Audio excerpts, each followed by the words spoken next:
Good afternoon. No, good afternoon. Thank you for that introduction.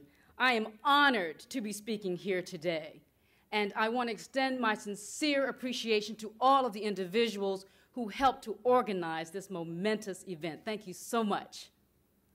You know, I thought that before I began my talk with you today, that it would be most befitting if I did acknowledge all of the brave, fearless, and tireless women who fought for the passage of the 19th Amendment, which gave us, United States American women, full voting rights in 1920. But as we commemorate this year's Women's Equality Day, let us not only remember those women who braved the suffragist movement and fought for voting rights, but let us celebrate the joy and accomplishments of our lives. By doing this, we set a standard for ourselves and provide a beacon of inspiration for future generations. Now, I know the journey of the women in this movement was by no means a crystal stair, but I do believe the women were imbued and impassioned with the spirit, with the motto that I live by today, which says that if you want to achieve your dreams, you have to believe that you can. Just remember one thing: never give up on your game plan for how much one can take before she decides to let go. As a champion, you must keep going, because if you quit, you will never know. Indeed, we are fearless, tireless, incredible women with indomitable spirits and the capacity to achieve greatness even in our darkest moments of despair. So we must never, ever give up. Even Marianne Williamson confirms that our deepest fear is not that we are inadequate. Our deepest fear is that we are powerful beyond measure. So with that being said, I need everyone in this audience to repeat after me as loudly as you can. I am brilliant. I am talented. I am fabulous. I am powerful. I am invincible. I am a champion. Yes, we are all champions. You know, it is really hard for me to believe that 31 years have passed since my left leg was amputated above the knee. But I can recall those events that shaped my life as if they happened yesterday. Those events went something like this. It's March 1976. I'm 18 years old, and I am dreaming of becoming a world-renowned performer when out of the blue, I was diagnosed with osteogenic sarcoma, a fatal bone cancer. Doctors preparing death certificate, me afraid to die, death daring me to live, spirituality low, faith rocked, self-esteem shattered, family in denial, chemotherapy disgusting, artificial leg a reality. No one could imagine what I was going through. For all I knew, I had been stripped of the so many things that people take for granted. You know, like the ability to take a walk to class, or run through the park, or play a sport, or pursue my dream to become a world-renowned performer. Now it's 1981 through 1986. Bachelor's degree, check.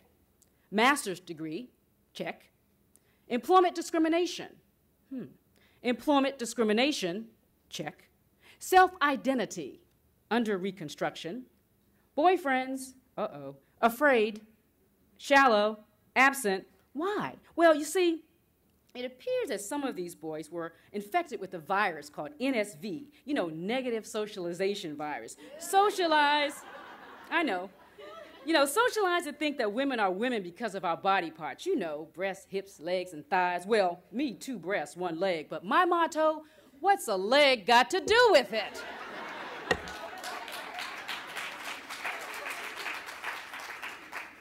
Now, not only was I devastated by my physical condition, but what made it even worse was the stigmatization that I had to endure from other adolescents as well as adults. That, you know, bone cancer was contagious, or get this, because I drove a sports car and decided to drive in a handicapped parking space, I now had to endure penalties from strangers who called me out of my name, who said that I didn't look handicapped and therefore I was crippled and a handicapped girl.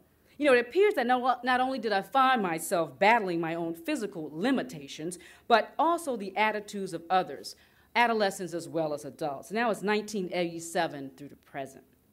Healing, rejoicing, confidence, hope, self-love, prosperity, self-determination, change, recovery, thriving, living, success. Yes, it is hard for me to believe that 31 years have passed since my amputation because my thoughts have been taken on a new form and are translated into a new vision, a vision of living my life as a brilliant, gorgeous, talented, and fabulous amputee.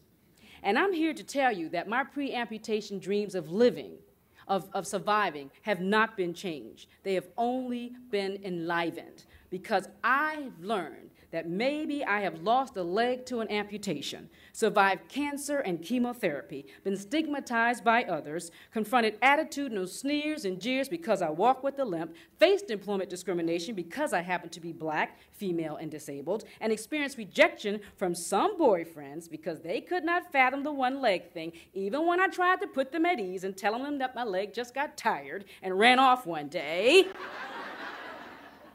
I never lost my desire to pursue my education in spite of the architectural barriers, and I never lost my desire to champion on the behalf of others whose voices may not be as loud as mine, but who still needed to be heard. Because, you know, I saw that my journey only proves that if one shoots for the moon and miss, she can still be amongst the stars. Now, I may not have become a world-renowned performer, but I'm still great.